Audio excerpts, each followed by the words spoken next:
Hello, ladies and gentlemen, and welcome back to the Steel City Sports Report, where we talk everything Steelers, Penguins, and Pirates. I am your host. Oh, excuse me there. Whoa. I am your host, Brady Vini. Hope you all are enjoying a fantastic Friday. We have made it to the end of the week, and do we have a lot to talk about today? Yes, we do. We are going to begin the show in a matter of moments talking about a breaking news story about the Pittsburgh Pirates and how they are most likely going to continue choosing insanity over being a competently run baseball organization. We will also talk about Oneil Cruz. He now just 3 days away from competing in the Home Run Derby. I will be live Monday night to cover that. Hopefully he does well. And also, we will chit chat about the Pittsburgh Penguins a little bit. Some trade rumors are heating up around them relating to, of course, Brian Rust and Rust and Rakell. Could they be on the move soon? And what should the Penguins get back in a trade if they do move one or both of those two players? We'll also talk about some Pittsburgh Steelers news as well and more in the back half of the show. First thing is first, if you are new here to the channel, please subscribe and turn on notifications so that you never miss when I am live again. Also, feel free to like and share this video, grow some numbers here on YouTube, get the viewership numbers up, and also leave a comment in the comment section, which you can find right here. Any thoughts, questions, or opinions that you have, you can put those in the live comment chat. I can pop those up on screen at a moment's notice, and we can interact that way. Like I said, we are going to start today with a pretty breaking news story about the Pittsburgh Pirates, and it is one that no one here on this channel, me, you, or anyone else watching, it is something that no one is going to want to hear. And if you read the headline right there, that is Ben Cherington is likely to stay as the Pittsburgh Pirates general manager for the foreseeable future. There will be no firing of Ben Cherington before the draft here coming up on Sunday. There will be no firing of general manager Ben Cherington before the trade deadline at the end of the month. And now it looks like that we might not see a firing of Ben Cherington, period, after this season. Who came out with this report? That is John Parado. He is a freelance writer, does work for Pittsburgh Baseball Now, Forbes, Baseball Digest, and a bunch of other publications.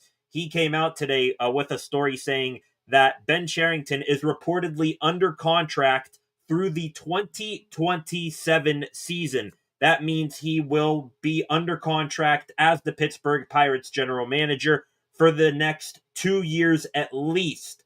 And I know the Pirates still technically can fire Cherington, but let's be honest here. Bob Nutting, do you really think that he is going to be a guy to fire a person and pay them as they sit on their couch and then be forced then to hire and pay another person, pretty much paying one guy to do the job and another guy to go sit on his ass on a beach somewhere? No. So, fortunately, it looks like we are going to be stuck with Ben Cherington for the foreseeable future, and that casts an even darker shadow on an already gloomy-looking future for this Pittsburgh Pirates baseball team. Just some quotes here from the report from Parado here. A couple of quotes that he has here. Multiple baseball sources inside and outside the Pirates organization have told Pittsburgh Baseball Now that they believe Cherington has at least a decent chance of being back in 2026. The general feeling among baseball people is that Nutting still believes in Cherington after 5.5 years of uninspiring baseball. And that he also doesn't want to let the GM go with 2 years remaining on his contract. However, it seems that the club president, Travis Williams, he is more on the business side, not the baseball side of it, his tenure could be coming to an end in October. Sources indicate that Williams is more likely to be fired than Cherington. An absolutely damning report by John Parado that, like I said, it casts a dark shadow, almost Armageddon-like circumstances on this Pittsburgh Pirates organization, and we are going to be stuck as perennial losers for pretty much the next, half decade at least. Because let's be honest, do we really trust Ben Cherington to competently run this baseball team any differently than what he has done already in now year 6 of this rebuild? Another thing I want to say is we at least knew when Derek Shelton got fired that he had another year left on his contract. We heard about Derek Shelton's contract extension. Now they were still pretty much leaving that in the dark, not telling us fans or the media about it. So we knew that Shelton, got an extension. We just didn't know anything about it. If this is true from Parada, which I have no reasons to believe that what he is saying is not true, we didn't even hear about Cherington's extension whatsoever. I thought that he was, maybe had another year on his contract after this, but he's saying that he could be here through the 2027 season. That's absolutely insane that a Major League Baseball general manager somehow, some way received an extension and nobody is figuring out about it until now. And it's even more crazy. When did he get this extension? Did it come on, one of the countless, 3 100 loss seasons? Did it come, last year when the Pirates repeated the same record, going 76 and 84, something like that, 86? Just absolutely crazy that he would have gotten an extension at any certain point during his tenure as the Pittsburgh Pirates general manager. If I had to guess if that's true when he got it, probably would have been in the first 76 and 86 season back 2 years ago, because at the time, all right, Cherington just drafted Paul Skeens. The team showed improvement. They didn't have a 100-loss season. They, had a decent record. They were still 10 games under 500, but at least it's an improvement of, 100-loss campaigns one after another. But still, though, absolutely insane that this general manager, for all that he's done, or really should I say all that he hasn't done here, got an extension and is going to be the general manager most likely past this season. I mean, I want to fire him. I want him fired. Everybody here wants him fired, but we all know Bob Nutting isn't going to pay him to sit on the couch somewhere. And you got to wonder, Nutting, if he had any sort of competence or, quite frankly, balls as a businessman, he would cut his ties with Ben Cherington and start over and just, eat the whatever amount of money that he's going to end up paying him. Because, quite frankly, what has Ben Cherington done to warrant him keeping his job beyond this year? Just looking here, Pirates, I'll give him credit. He's done the hard part. I think in baseball, the consensus is the hard part in building a contending team is finding the pitching. It's kind of like in football, finding a franchise quarterback to sort of tie all of your other pieces of your team together. Pitching, that's the hard part to do in baseball, and he's done that quite well. You got Paul Skeens, even though he's on the shelf, Jared Jones, Mitch Keller for the time being. We'll talk about that in a moment. Bailey Falter was a nice find. He continues each and every offseason to find nice veteran left-handed starting pitchers and then flip them at the deadline for at least something, get some good baseball out of them here. And then you look down on the farm, Johan Oviedo, he's coming back from injury. You got Bubba Chandler down there, Hunter Barco, Thomas Harrington, and so on and so forth. Another guy, Mike Burrows, he's been up here for most of the year. So he did the hard part down. But everything else, as decent as he is at finding pitching, everything else, he sucks at it. Capital S, capital U, capital CKS. Sucks. Might even want to add in a couple extra U's there. Sucks. Terrible at it. Pirates batting this year, which has been a problem for each and every single year that Ben Cherington has been at the helm here in Pittsburgh. This year, they're 22nd in at-bats. They're 29th in terms of runs produced. 27th in total hits. They are 29th in doubles. These are out of 30 teams, by the way. 30th in home runs, 29th in RBIs, 26th in strikeouts. That was a problem even going back to, who was it? Andy Haynes, who was the previous batting coach. They are now 27th in batting average in the entire league, 24th in on-base percentage, and in slugging percentage, swinging the bat, hitting the ball, 30th, dead last in the MLB. And I can go over a whole bunch of other damning stats about this team and their offensive production. I just spoke on this a couple of days ago. A statistic from DK Pittsburgh Sports came out where when the Pirates score less than 4 runs, they are like, I don't know, like 11 and something. I'm not going to go searching for the exact statistic right now, but it's bad. This team on the road this year, they are 12 and 36. They are just one win better than the historically bad, or at least on pace to be historically bad, Colorado Rockies. So absolutely terrible with the bats. He wouldn't know talent in terms of hitting if they would have swung the bat and hit him across the head. He still wouldn't have figured that out. Let's move on now to the prospect pool. You would think after 6 years of rebuilding that this team would have one of the best prospect pools in all of baseball. And I'm going to say here that they are probably middle of the road. And that is heavily carried by the starting pitching. So looking at the prospect ranking here that I have popped up on my screen, I'm going to take away all the pitching prospects. Bubba Chandler, number 1. Hunter Barco, 3. Thomas Harrington, 4. Also, Braxton Ashcraft, he's up in the big leagues with the Pirates. He recently just got taken off this list. He graduated from prospect status. So looking up and down the hitters on this Pirates prospect list, this, of course, is MLB Pipeline. The one that could be his saving grace. Let's hope that this kid continues to crush every single level of the minor leagues that he has gone through to this point. Started in low A with the Bradenton Marauders, hit his way up to high A with the Greensboro Grasshoppers, and is most likely bidding for a promotion to double A. Connor Griffin, first round pick last year, fresh out of high school, 19-year-old kid, looks like a second coming of damn near Mike Trout, I would say. He is on the fast track to the big leagues, hopefully. Let's just hope that he doesn't, like so many other prospect hitters in this organization's pipeline, hit a snag in the road and then become an average hitter in the minors that will come up to the big leagues and contribute next to nothing. So Griffin, decent one, still got a long way to go. After that, number 5 on this list, first round pick from, I believe, 2-3 years ago now, Tamar Johnson. Remember when Johnson, I think he was the 4th overall pick, second baseman, was viewed as possibly one of the best hitting prospects in his draft class. He has now been stuck in Double A for quite some time, and I think he is just an average hitter down there. Let me click on him here.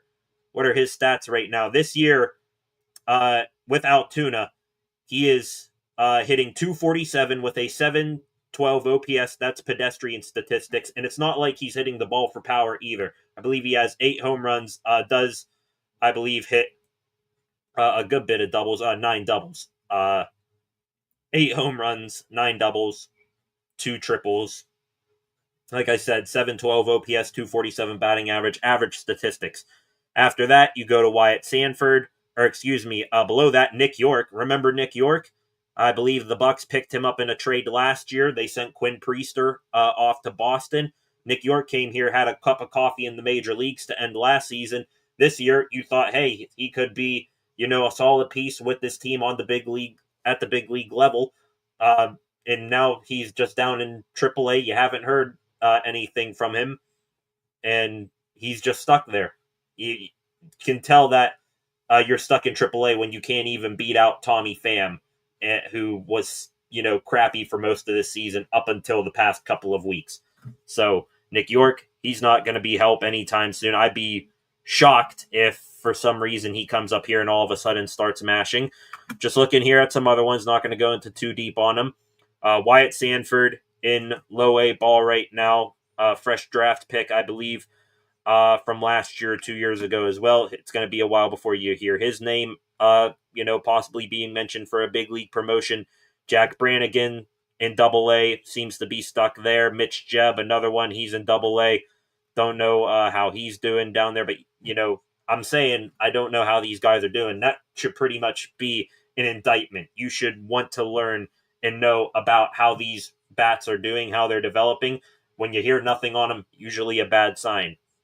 Other ones here Donnie De Los Santos, Esmerlin Valdez. I will give credit here. Him and Edward in Edward Florentino. Valdez, the number 15 prospect in the pipeline. Florentino, 23. Those guys I have heard a good bit about this year. They actually do seem to be hitting the baseball very well, especially Valdez. He is crushing the ball. I believe in Double A here. Let me see here. 20 home runs on the season for Esmeralyn Valdez. But again, these guys, I think they're quite a bit of ways from the big leagues. On the MLB pipeline here, Valdez, his projected arrival to the big leagues is 2027. And Florentino, he's down in low A ball with the Bradenton Morados right now, even though he's hitting well and you're seeing highlight videos of him online. He's not going to be in the big leagues projected until 2029. So no help whatsoever is going to come from this pipeline. I can go over other hitters in the pipeline, but they're really, not of any, worth mentioning right now. So there's another indictment on Ben Cherington's tenure as a owner or as a general manager. Hasn't developed or kept consistent hitting or acquired consistent hitting for the big league club, and the prospect pool in terms of hitters, it is pretty much bare unless Connor Griffin can continue on the Superman-like trajectory that he's on right now.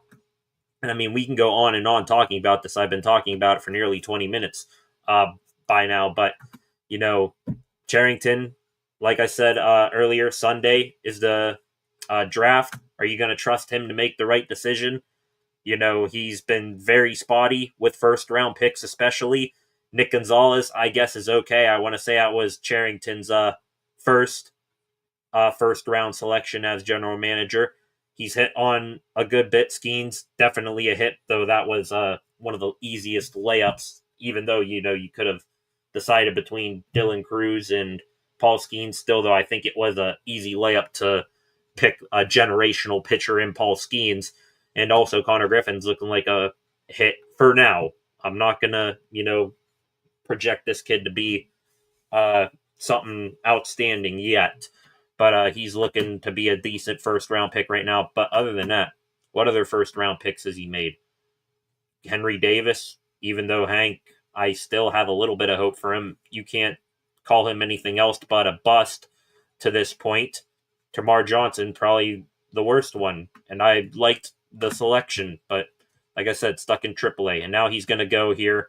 And once again, you're going to roll the dice less than 50-50 that he hits on a good pick again. And that it's actually going to contribute to the big leagues in sometime soon with Paul Skeens still on the team. I would like nothing more than this organization to, go Sunday, draft a college bat who can be here at some point next season.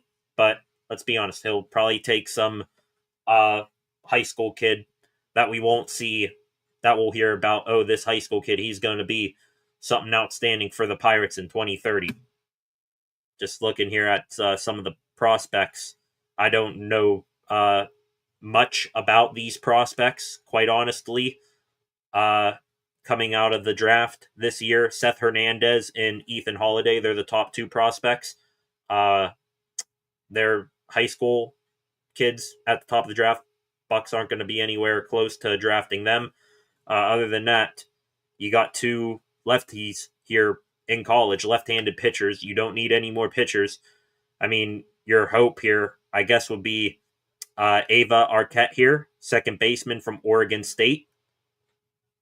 He's, at least on MLB.com's prospect rankings for this draft, he's the highest up there, a position player in college. So Ava Arquette from Oregon State, number 6, exactly where the Pirates are picking at 6.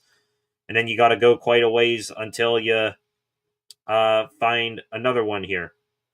JoJo Parker here, Purvis. Is that a college? No, that can't be a college. Kid's 18 years old, so that's a high school. Ike Irish, the number 11 prospect. An outfielder and catcher from Auburn, 21 years old. So Ava Arquette or Ike Irish. Those are the only two bats noticeably at the top of this list college bats, that is, that could help this team some point in the future.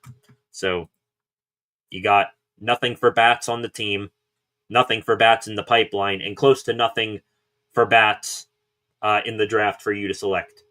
We're expected to trust him with all that on top of the trade deadline coming up on the 31st, which, by the way, more news circling around the Bucks on that front. Noah Hiles, reporter for the Pittsburgh Post-Gazette, last night said he's leaning towards Mitch Keller getting traded by the deadline.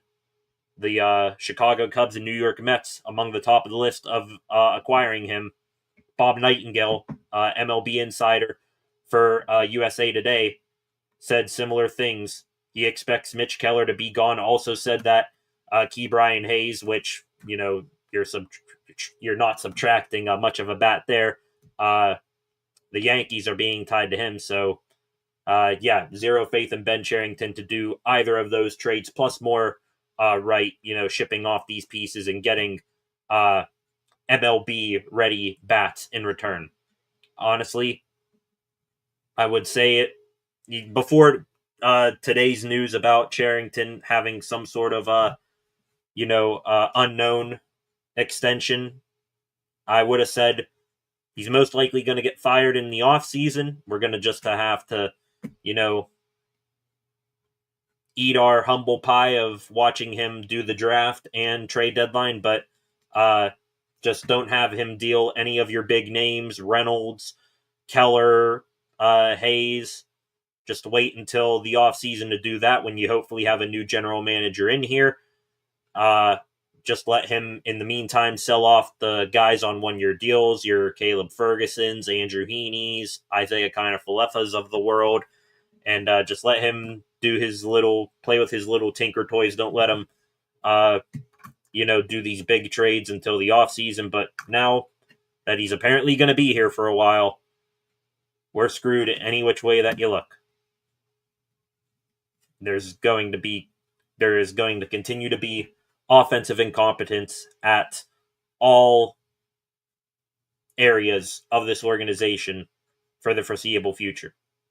Wrapping it up, no big league bats on the team currently. Your best bat is a 38-year-old Andrew McCutchen, and then below that is, I guess, Oneil Cruz, who strikes out a lot, but hey, occasionally he'll hit a mesmerizing bomb.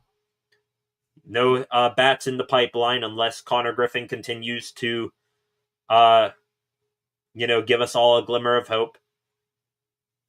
Probably won't draft a college bat like we all want in the draft, and he'll probably make the wrong trade here, give up Mitch Keller and Ke'Bryan Hayes for lottery tickets, scratch-offs that have that will probably have no chance of working out here. So, dark day for the Pittsburgh Pirates if that John Parado report is true, that Ben Cherington will be staying here for the foreseeable future. I don't know what else to say. Incompetence at all levels, at the highest levels, not at all levels. Donnie Kelly is a decent manager, but incompetence at the highest levels of this organization, at ownership and general manager, and it will continue for as far as we can look ahead.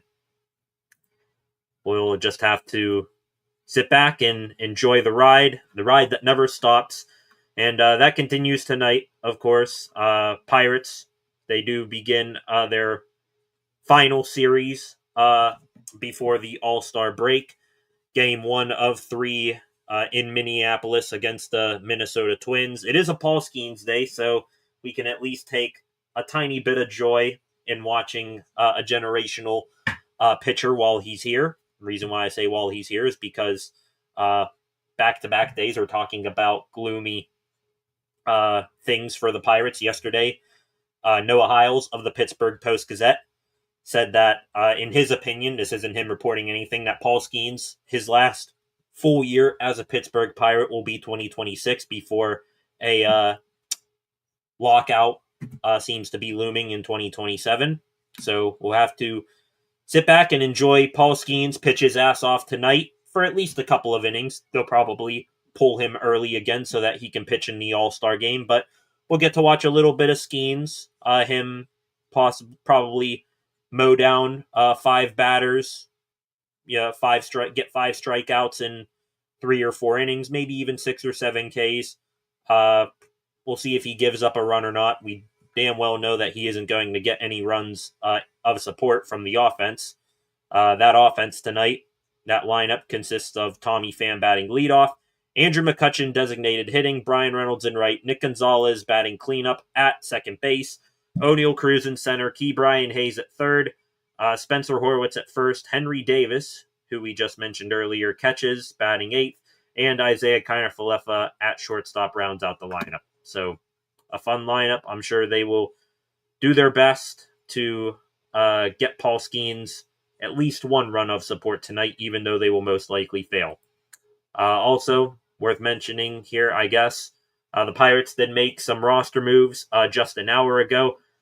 Right-handed pitcher Yohan Ramirez was recalled from AAA Indianapolis. I thought he just got released, and I did not see or hear anything of him re-signing with the team. So Yohan Ramirez, we remember him. He was back here with the team back when this team was, in the infancy stages of this rebuild. So Yohan Ramirez back up with the big league ball club. Jared Triolo getting sent down to AAA to make room for Ramirez with the big league squad. I mean, not really missing much there except for defense in Triolo. At least he gets to go down there and stay loose instead of just riding the bench up here. A couple other moves as well. Left-handed relief pitcher Ryan Borucki. His rehab assignment coming back from injury predictably was transferred from Low A Bradenton with the Marauders to AAA Indianapolis. And also Matt Gorski, who I believe was one of the last high draft picks of the previous regime with Neil Huntington. He was designated for assignment today. I think he only made the big leagues 1 or 2 times for brief cameos with Ben Cherington at the helm, so didn't really get too much of a shot. Did he deserve much of a shot? I don't know. Maybe, you can't get any worse bringing up guys from AAA, no matter how good or how bad they are. Maybe they catch lightning in a bottle up at the big leagues. I don't know, but Gorski gone, Borucki in AAA now, and Ramirez gets swapped for Triolo in the roster moves today. I'm sure season-altering changes, roster moves by Ben Cherington today. Just arranging deck chairs on the Titanic, as the saying goes. So, 7 of you in here right now. Welcome to the stream. Thank you for bearing with me through the first about half hour of the show now, losing my mind over Ben Cherington most likely going to remain as the Pirates general manager. If you're new here to the channel, please subscribe to the channel and turn on notifications so that you never miss when I am live again. Also, feel free to like and share this live stream and comment in the live chat any thoughts, opinions, questions that you may have. We are at 463 subscribers on the channel, so let's continue to get those subscriber numbers up higher and higher, closer to 500. Going to stick with some Pittsburgh Pirates news here for a second, but we'll talk a little bit more about a more happier topic here. Oneil Cruz, like I said earlier, on Monday he will compete in the Home Run Derby. We officially know who all he is going up against. Last night, the final participant out of 8 in the Home Run Derby was announced. That is Jazz Chisholm, second baseman from the New York Yankees. So now the field here reads as followed.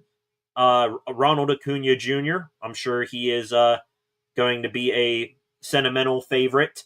Of course, the All-Star game taking place in Atlanta, so Ronald Acuna Jr. in the Derby. Cal Raleigh, the big dumper, home run leader in the MLB this year. James Wood, young outfielder for the Washington Nationals. Of course, Oneil Cruz, our big slugger. Junior Caminero, third baseman for the Tampa Bay Rays. Byron Buxton, center fielder for the Minnesota Twins. We will see later tonight. First pitch for the Pirates Twins game, by the way, is scheduled for 8:10.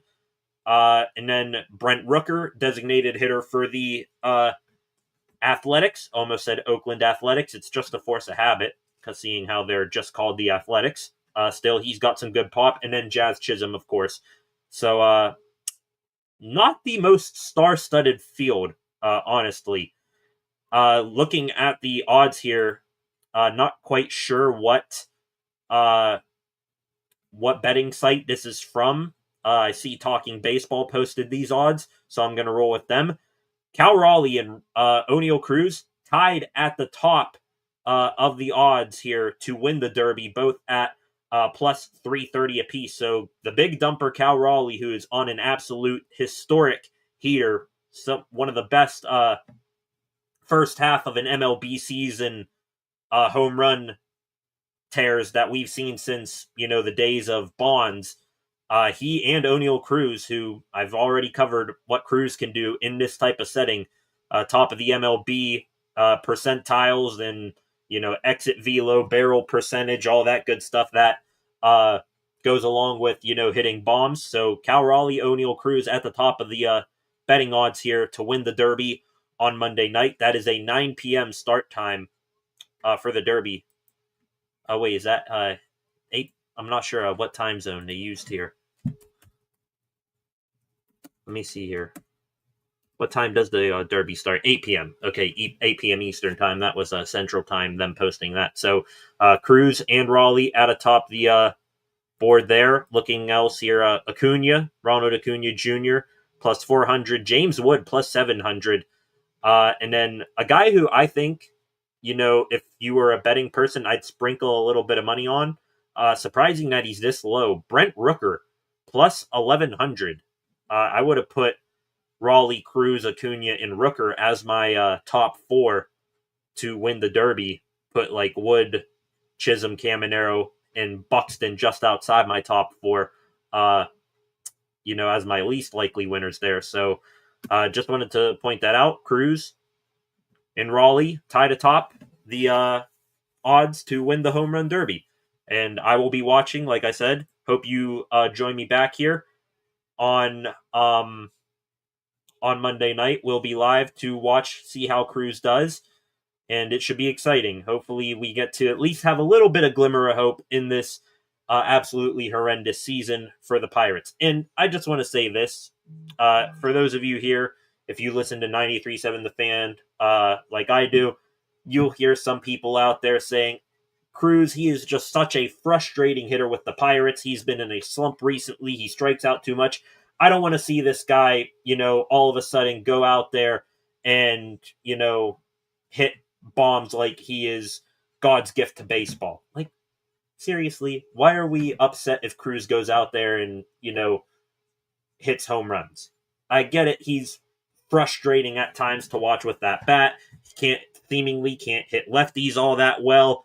But still, though, is Cruz possibly going out there and dominating the home run derby? Is that the worst thing that you can, think of with this baseball team right now? I mean, quite honestly, please. Just let's hope that he goes out there, gives us at least a brief commercial break of happiness. I would love to see nothing more than Cruz go out there and dominate on Monday night. Let's just hope that those kids who shag fly balls out there, that they remain safe. Don't want to see any of them get drilled with a 122 mile an hour ball that even big leaguers have tough times catching. So be careful out there. Go out there, Oneil. Put on a show. Going to take a quick stroll here through X, the Twitter here, see if any new news has occurred since we since I have last gone over it, see if anything has happened since we have gone live. Not seeing too much here.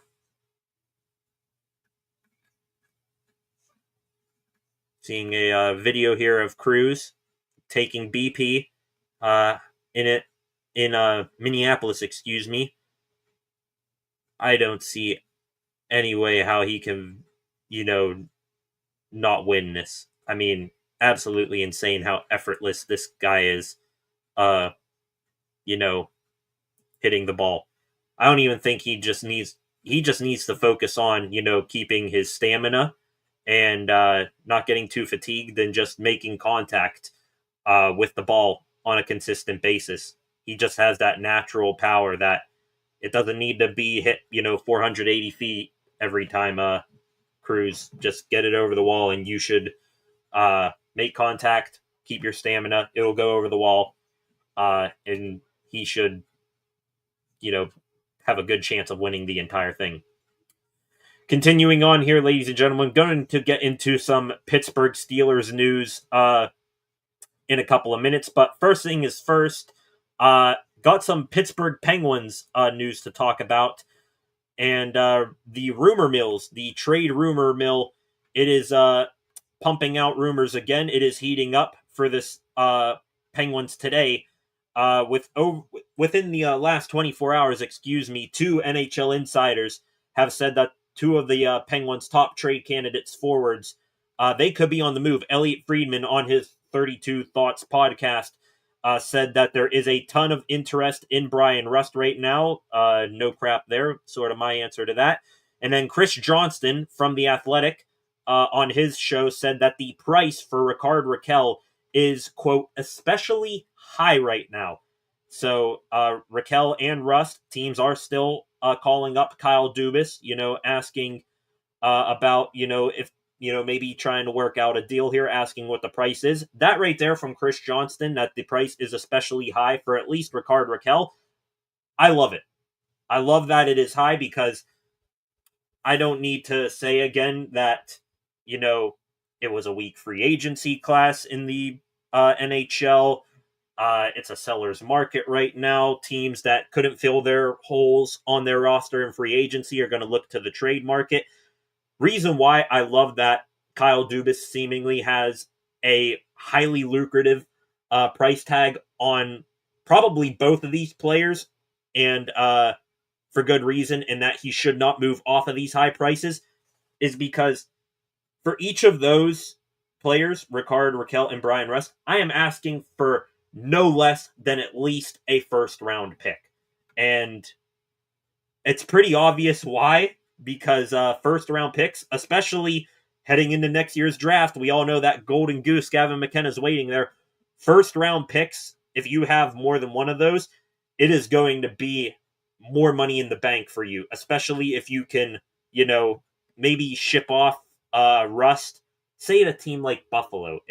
I've heard, Buffalo, they've called the Penguins about Rust before. That was something that we heard back near the deadline. Now, do I want to keep Brian Rust? Yes. Brian Rust, sentimental favorite of mine. Love the way he plays. He's big game. Brian Rust scored clutch goals left and right for the Penguins back in the Stanley Cup winning days.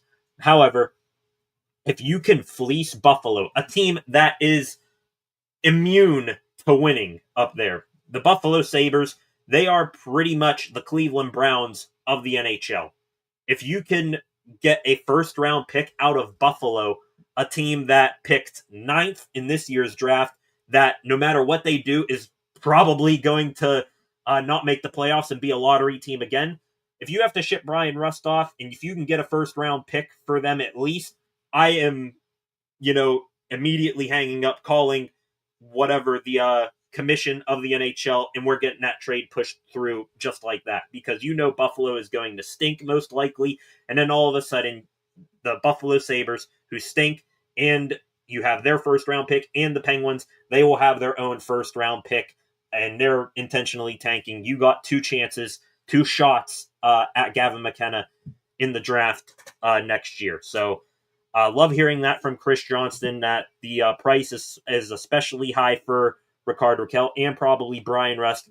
My offer right now, first round pick at least, no negotiations, no moving off of that stance, because with the seasons that those two had last year, and I see fans out there, not reporters or anything, I see fans out there putting like, Brian Rust to the Maple Leafs for like 2 fourth line guys and a third or second round pick. Like, are you serious?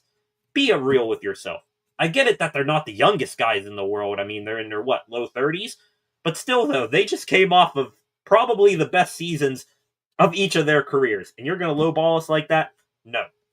Kyle Dubas, play it smart. If you end up keeping him, you end up keeping him. Because a first-round pick and holding out till the very last second, even if you don't get it, holding out for a first-round pick, that is the best thing.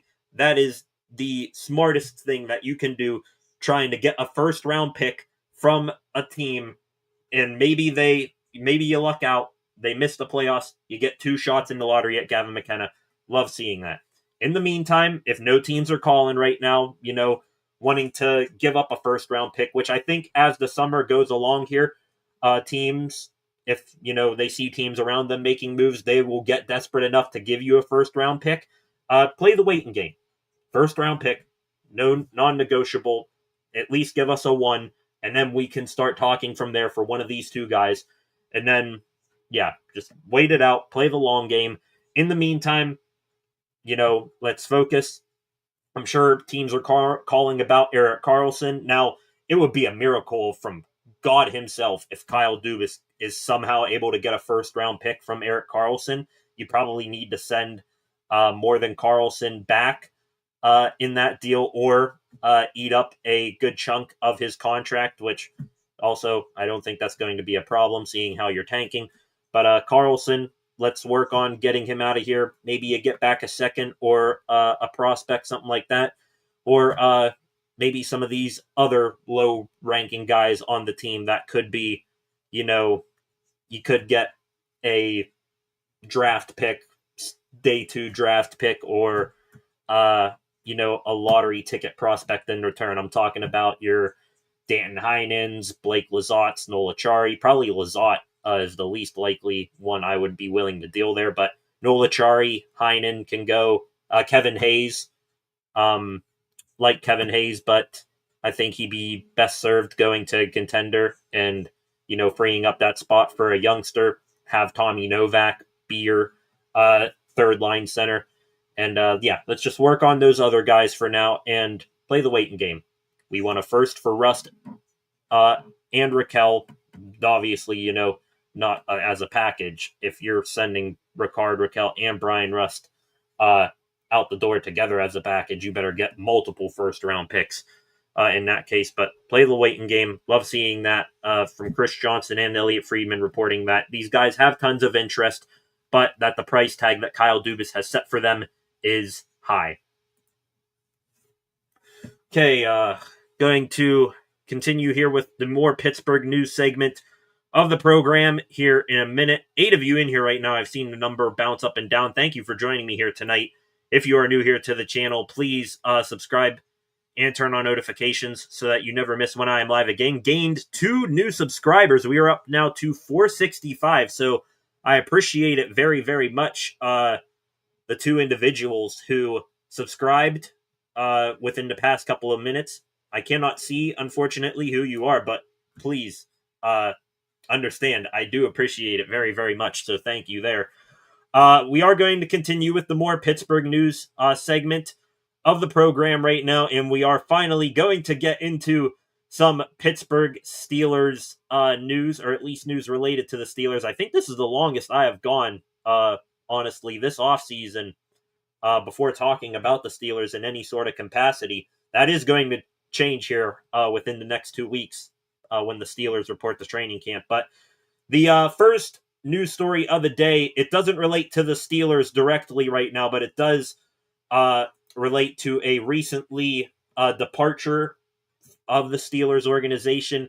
Najee Harris signed with the Chargers this offseason. He, unfortunately, news came out last night, was involved in a 4th of July incident that involved him sustaining an injury to his eye. Looking here at the report here, this is a statement from Doug Hendrickson. He is the agent for Najee Harris. Quote here, statement from Doug Hendrickson.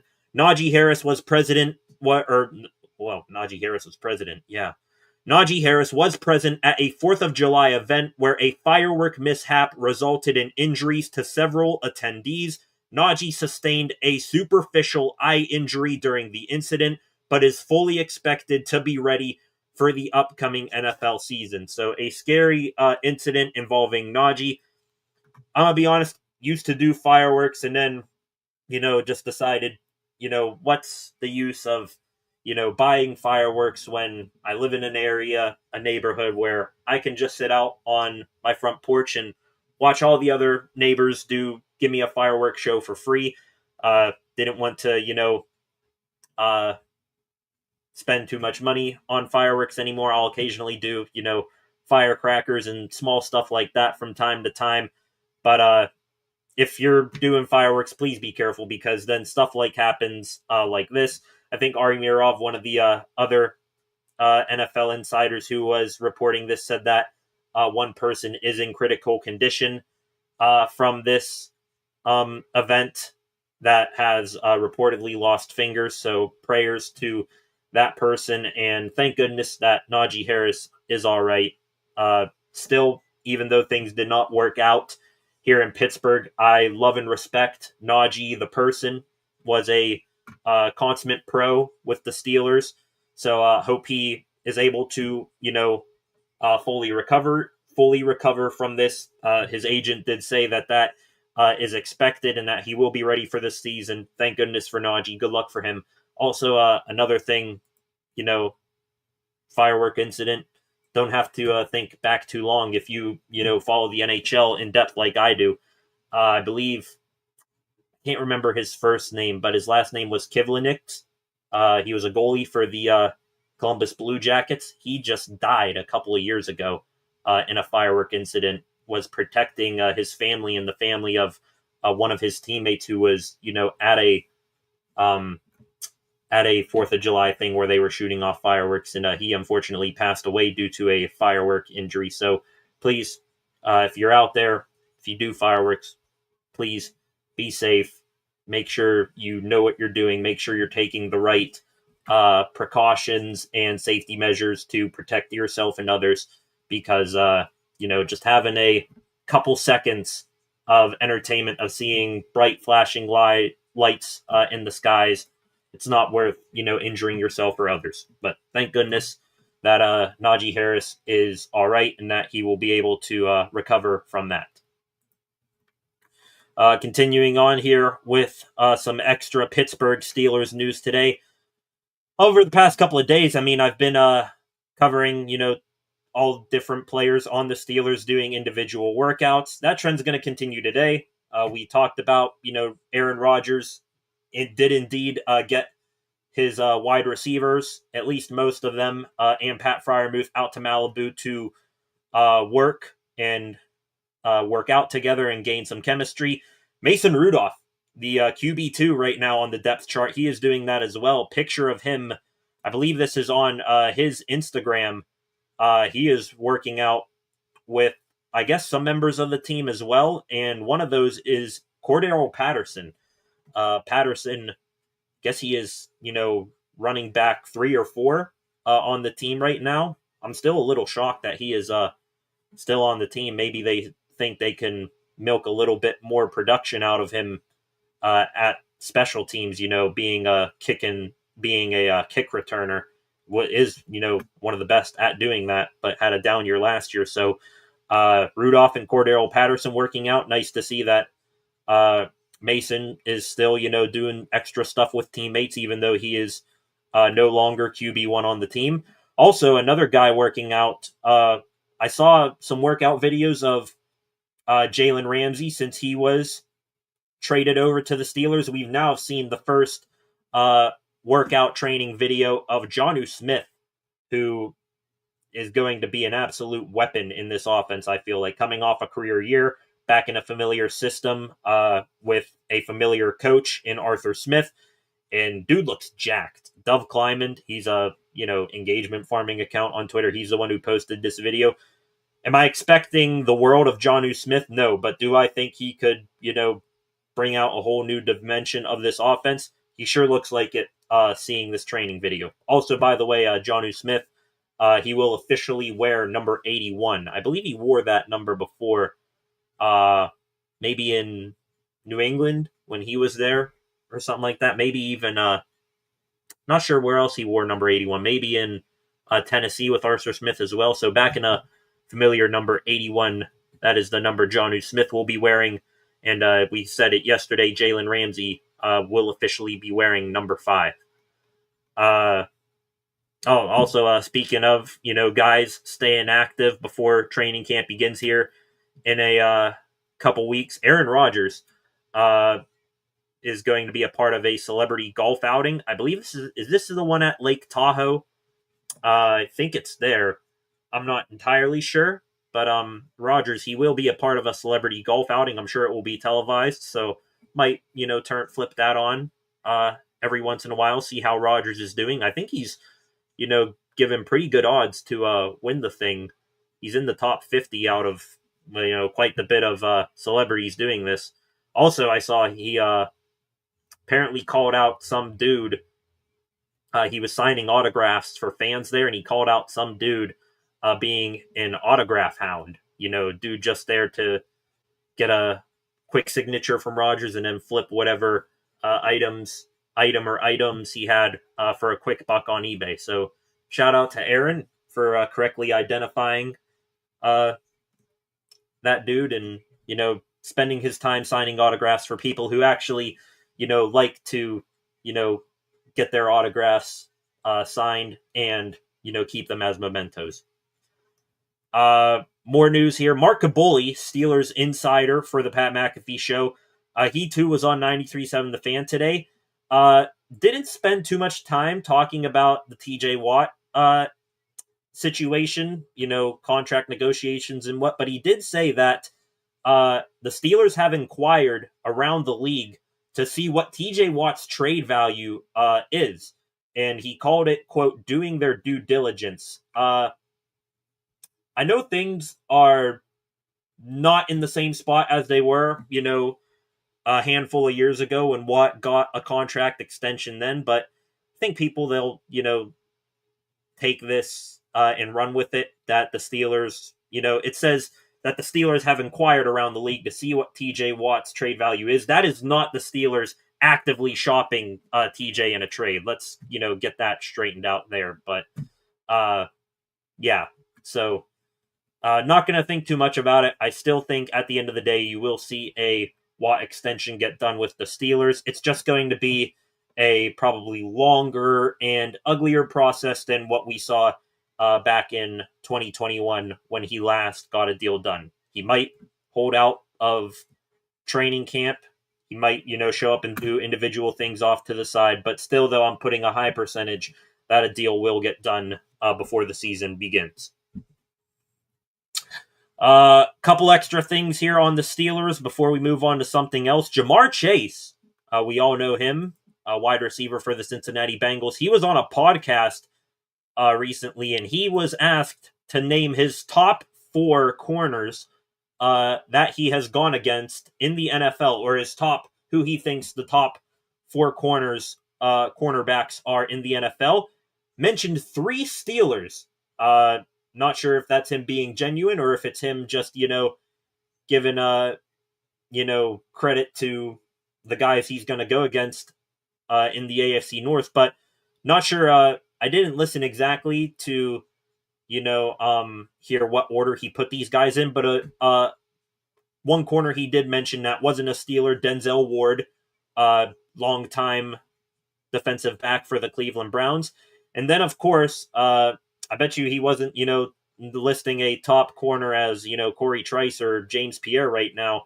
The other 3 corners that he mentioned as his top 4 in the NFL, Joey Porter Jr., Darius Slay, and Jalen Ramsey. All 3 Pittsburgh Steeler corners who are hopefully going to lock down Jamar Chase twice a year coming up this season. His exact quote here, I'm going to read it here. Joey Porter is pretty smooth. He's just long.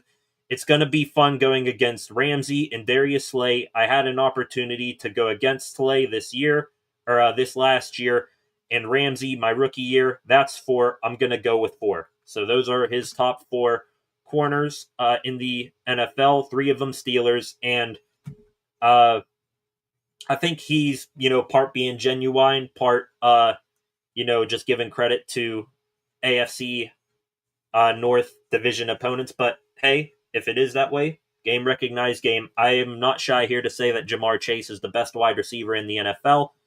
So if he spreads a little love our way to 3 defensive backs for the Steelers, calling them the best at their craft, should be it's a game recognized game situation, and it'll be a fun it'll be cinema watching that offense and this defense, or the Bengals offense that is, in the Steelers defense matching up 2 times this upcoming season. Last thing here related to the Steelers, kind of not related to the Steelers, but I'm happy to see this. The Chicago Bears today, they reached an extension with general manager Ryan Poles. They signed him to an extension that will keep him in Chicago as their general manager through the 2029 season. Now, what does this have to do with the Steelers? Well, the Steelers, they just re-upped their general manager, Omar Khan, last week, keeping him as the team's GM through 2028. Also, kind of happy to see this because Omar, I think he's made 2 trades with the Bears and Ryan Poles since becoming GM. Both pretty memorable. The lesser of the 2, getting Justin Fields for a 6th-round pick last offseason, which, hey, things didn't work here for Fields. He didn't end up staying here, but still, though, at the time, that was a hell of a trade to get that high of an upside quarterback for only a 6th-round pick. And then, of course, the big one, we all know about it, the best trade that Omar Khan has done in his tenure, sending Chase Claypool to the Chicago Bears, getting a 2nd-round pick back in return from Ryan Poles. So now that the Bears are keeping that general manager in place, seems like he's an all right general manager, does a lot of good other moves, but when it comes to trading with the Steelers, you're happy to see that he is going to be staying there for a while.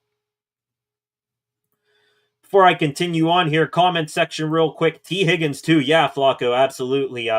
Not going to deny T. Higgins his respect either. Yeah, sorry, Ghostman. That's all right. Yeah, just absolute cinema whenever the Steelers and Bengals play. Assuming everybody stays healthy. Joe Burrow, T. Higgins, Jamar Chase going up against the defensive back, core of Jalen Ramsey, Darius Slay, Joey Porter Jr., Deshaun Elliott, and that's not even including if the Steelers, like the rumors are saying, that they're more likely to add another safety than they are a wide receiver. You could still see an addition like Jordan Whitehead or Justin Simmons, Marcus Williams, something like that. So that matchup could get even more intriguing by the time these two meet up when they do in the regular season. A couple more extra news stories here, ladies and gentlemen. Just one extra news story on the Penguins here. It doesn't have anything to do with the Penguins, but it could in the future. We discussed here on the channel the NHL reaching a new collective bargaining agreement. Holy hell, I cannot talk. A new collective bargaining agreement with the NHL Player Association. So peace in hockey government for years to come. Frank Saravalli, NHL insider, said that one of the new provisions in this new CBA is that each NHL team will be allowed to place one 19-year-old Canadian Hockey League player, so from the QMJHL, OHL, or WHL. Each NHL team will have a chance to place just one 19-year-old CHL player in the AHL per season. One per organization per season, and 18-year-olds are still ineligible. That begins not this upcoming season, but next season in the 2026-27 season. Reason why I think that could be relevant for the Penguins is that hopefully you tank out, you get Gavin McKenna. I'm sure he's going to be in the NHL, before if he does get drafted by the Pens, or if he gets drafted, period, when he gets drafted, he's going to be in the NHL immediately.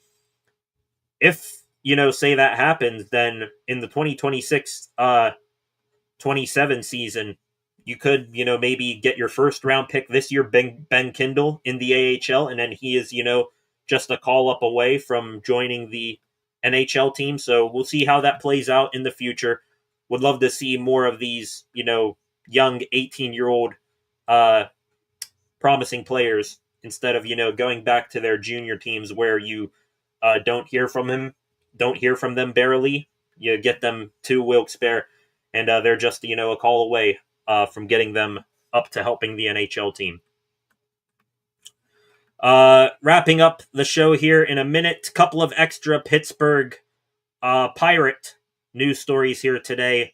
We talked about earlier how Ben Cherington couldn't identify hitting talent if it slapped him across the face. However, he does do a good job identifying pitching talent, and we saw that on full display last night on Sportsnet Pittsburgh. They were giving live coverage of the Indianapolis Indians game, and Bubba Chandler was on the bump last night. He went 6 scoreless innings, gave up only 5 hits, no runs, walked 2 batters, but struck out 7, reached the 100 pitch mark for the first time in his professional career, threw exactly 100 pitches, 70 of those for strikes. So it seems like he is pretty much ready.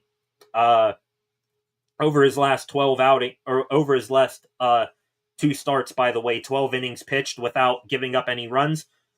Went 100 pitches last night, threw 70 of those for strikes. It seems like he's got his consistency back and, still walked 2 batters, but it's not as much as what he's been walking in the past. He's ready. Call him up. Unfortunately, it will probably come at the expense of, an Andrew Heaney or a Mitch Keller trade, but still, though, call him up. He's ready. Let's at least, if we're not going to, score any more runs, we might as well do our damnedest, get our best pitchers in the entire organization up to the big leagues and try to win every game 1-0, because that's the only way it's going to happen, quite frankly. Also, a couple other things here. We sort of spent most of this show talking negatively about the Pirates being down in our dumps, but let's at least reflect back, get a little bit of happy feeling, get the warm and fuzzies inside about, the happiness, the happy thoughts of the past. And on this date in 2006, the Pirates and the city of Pittsburgh hosted the MLB All-Star Game at PNC Park. I'm going to be honest, 06, when they hosted the All-Star Game, how the hell has an All-Star Game not come back to Pittsburgh since then? I mean, honestly, best ballpark in America, a baseball town that by all means could use the, baseball publicity. So let's get a All-Star Game back to PNC Park and a home run derby. Could you imagine if the home run derby was in PNC this year and Oneil Cruz in his friendly confines, how many balls he would hit into the river? My goodness. Also, another happy thought on this day, 10 years ago today, the greatest game, second greatest game ever played at PNC Park. The greatest game will forever be that 2013 wild card, the Cueto game. The second greatest game in PNC Park history played on this day 10 years ago. That was the game against the Cardinals, where the Bucks, they kept going down, but they kept on coming back, and Andrew McCutchen hit that bottom of the 14th inning walk-off home run into the shrubs there in center field. I might just, after I'm done tonight, go back, look up the highlights from that game, because, that's pretty much the only thing carrying us through this summer. Or it's going to carry us through the summers, moving forward. Just continuing to reflect more and more back on happy days, back when this Pirates team was good, and back when they had to force the owner's hand to win. Last thing here, last bit of news here for the Pittsburgh Pirates. Speaking of those, 2013 through 2015 playoff teams, one member of those teams, he is going to be a first-time candidate for the MLB Hall of Fame here next year in 2026, and that is Neil Walker. So congratulations to Neil on, I'm sure, what will be his. He'll be definitely up there among the candidates to get into the Hall. Is he a first ballot Hall of Fame? You're probably not.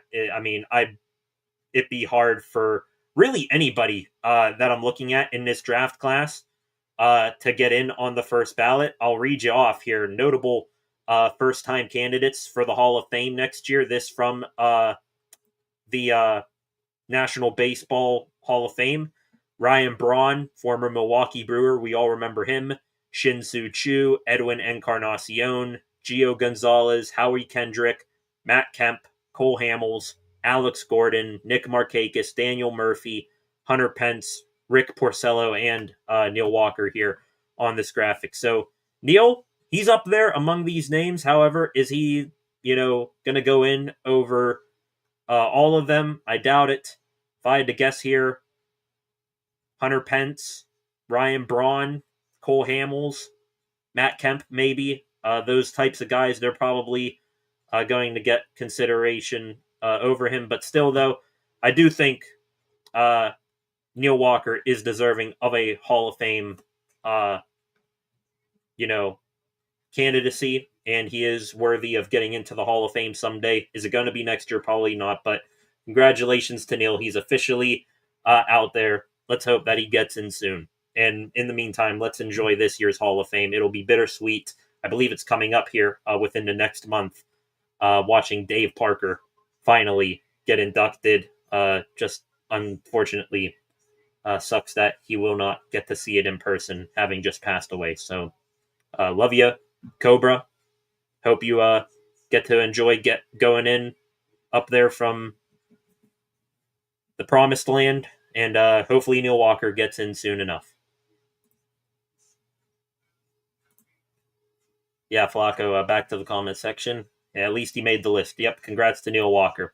Still being a part of the Pirates organization. As we all know, Pittsburgh kid. That's what made him a fan favorite here in the Berg.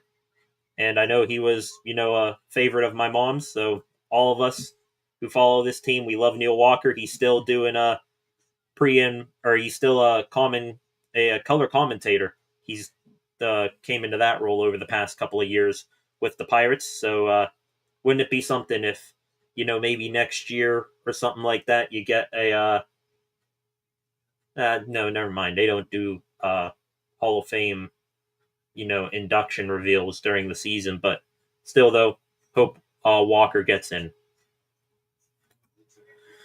Okay, ladies and gentlemen, going to take one last stroll here through Twitter, see if anything else is going on. Mark Caboli has responded 8 minutes ago here from Caboli. I just told you a couple of minutes ago about how he said the Steelers have did their due diligence and have gotten at least a trade value from teams around the league as to what could possibly net them in return. Caboli has now responded in a post 8 minutes ago. Steelers are still in a holding pattern with TJ Watt's contract extension, length of the deal, guarantees, and total value. Basically everything to some varying degrees. So that is a bit of new information. If I had to predict, I would have thought, the money was, pretty much the thing that was, done. It was just, getting the length of years together. But Caboli saying that they are, actually far apart, as, is being reported. Does continue to add on. Even so, there is no anticipation for Watt to hold out when camp starts on July 23rd, and there has been no inquiries made to other teams about trading him. So that good piece of information right there. The Steelers, or really, this goes against what he said on the Fan, or what was, speculated that he said on the Fan. He said that no inquiries have been made. All right, the Steelers have gotten trade value. Never mind, I'm misreading this. So the Steelers, they probably do have a idea as to what, Watt could get back in a trade, but that teams, they aren't pursuing him that heavy to get a trade done. And I like that piece, that little nugget of information. No anticipation for Watt to hold out when camp begins on the 23rd. Basically, these are how high profile and big money deals go. Seems like it could go down to the wire as it did in 2021. No shock whatsoever there. So, good reporting there from Mark Caboli. I am going to share that piece of information on Twitter. Go check it out at Steel City SR.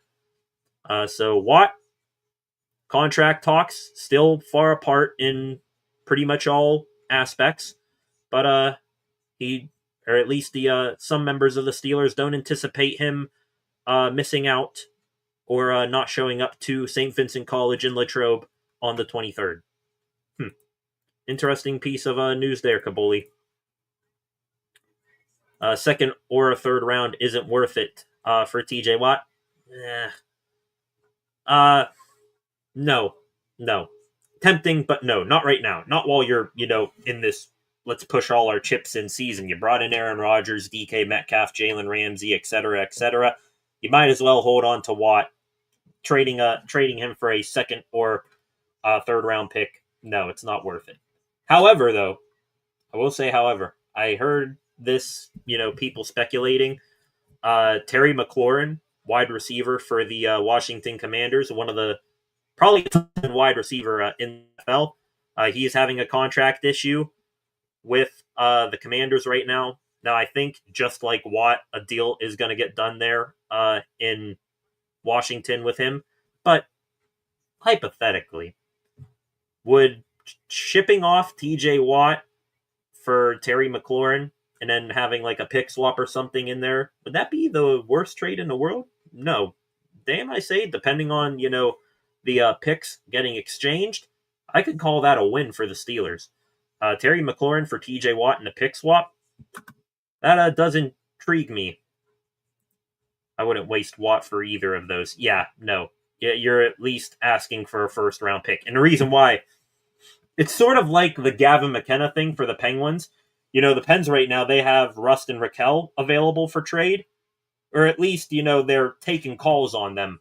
But same thing with them, you should do here with Watt. Stick to a first round pick and do not move off of it. Because that extra first round pick, that could, be a high draft pick that then you could use to package up and get your quarterback of the future. So the only way that I am trading away Watt is if I get a first round pick and it gives me a damn good chance of getting the long-term quarterback of this team for the future.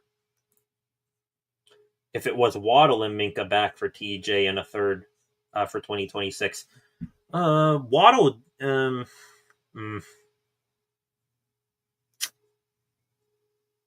don't know. I have to do some thinking on that one. I don't know. Waddle, he's down there. I think, honestly, I'd put DK above Waddle.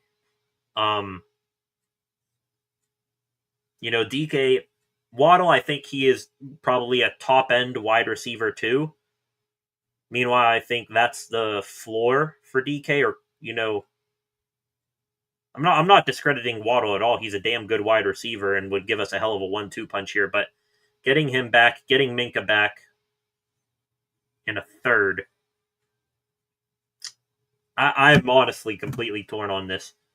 On one hand, I want to say yes, because, even if, you get that wide receiver, you get your, former Pro Bowl All-Pro safety back, and a third for TJ. And it's not like the Steelers are starving for outside linebackers anymore. They got Highsmith, they still have Herbig, and they got Jack Sawyer, who I have high hopes for. So, maybe. Now, is that trade going to happen? No. Don't think they would, immediately ship off Minka and then bring him right back. But that does intrigue me there, Flacco. That does a lot. Highsmith I like a lot. Yeah, absolutely. And then if you can just, if you can get a wide receiver 2 back, and or even if, you get a first round pick back and maybe like another player or pick, I think you could, survive well with Alex Highsmith on one side and then a rotation between Sawyer and Herbig on the other. So, that really puzzled me there for a second. I completely torn, honestly, on what I would do there, honestly. Okay, continuing to stroll here. See here. NHL, this account here on Twitter here. Interesting. Average ages, according to NHL media site rosters, the Montreal Canadiens with the youngest roster at 25.75 years old. The Pittsburgh Penguins, still the oldest roster in the NHL, 32nd, 30.18 years old. The Colorado Avalanche, they are next on the list here at 29.88 years old. I mean, I don't think that's going to be that way for long, honestly. I do understand that Crosby, Malkin, Letang inflate that number a lot, but this team, the Penguins, middle of the rebuild, I think you'll see, Carlson's definitely going to be gone. You might also see some other veteran guys like Achari and Kevin Hayes go as well. That'll then bump down that average roster age a bit. So, interesting there. Back to the comment section real quick. I was just saying that type of trade is the only way I'd give up Watt. Yeah, something like that. Probably not exactly like that, but yeah, something like that. It's definitely something to think about. And I'm torn in half, but I would lean 51% yes, 49% yes right now at this time. So, trying to think what else, what other teams could, offer something similar to that. Just going back to the Commanders, see, McLaurin is way better than Waddle. So, I don't even know what the Commanders' comp would be to that. Higgins and Hendrickson for TJ and a second or third. You see, now that's a trade that definitely would not happen just for, in division sakes. Also, I understand he's a good player, hell of a player, led the NFL in sacks last year. Hendrickson, he's more of like a defensive line, not a outside up on both your feet, edge rusher like TJ is. So you'd be lumping in Hendrickson as what, a Cam Hayward replacement? Still, though, I'm not willing to write off Cam yet.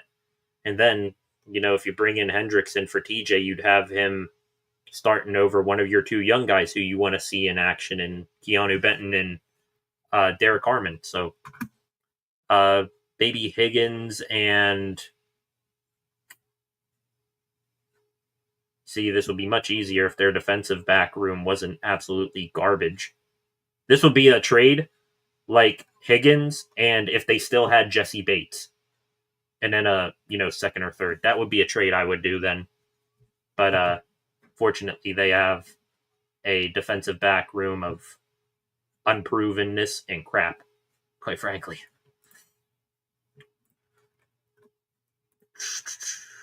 Okay. Don't think I am seeing too much else here, ladies and gentlemen, so that is probably going to be it for the night. I do want to thank you all very, very much for joining me. This was a fun stream. Flacco, thank you for commenting. Thank you to all of you who subscribed to the channel here this evening. We are up to 465. Thank you again to the two new viewers who subscribed. I appreciate it very, very much. This was a fun stream. Got a lot of pent-up aggression out on Ben Cherington and how he's most likely going to return as the Pittsburgh Pirates general manager next year. Talked about the Steelers quite a bit, and also the Penguins and what they should do and what the Steelers should do if they make any trades in the foreseeable future. So this was fun.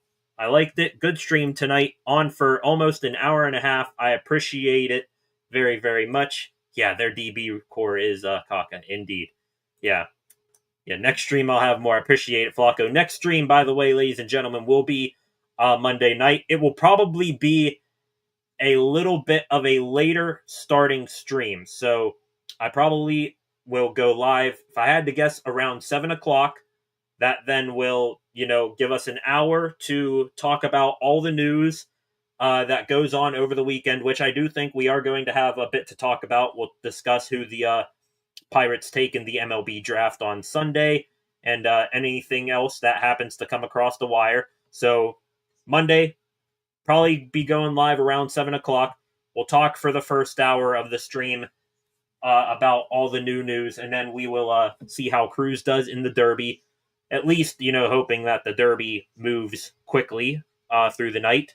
And yeah, we'll meet up here then. So for the final time, thank you all for joining me. One last time, subscribe to the channel, turn on notifications so that you never miss when I am live again. Also, like, share, and comment on this live stream after the fact.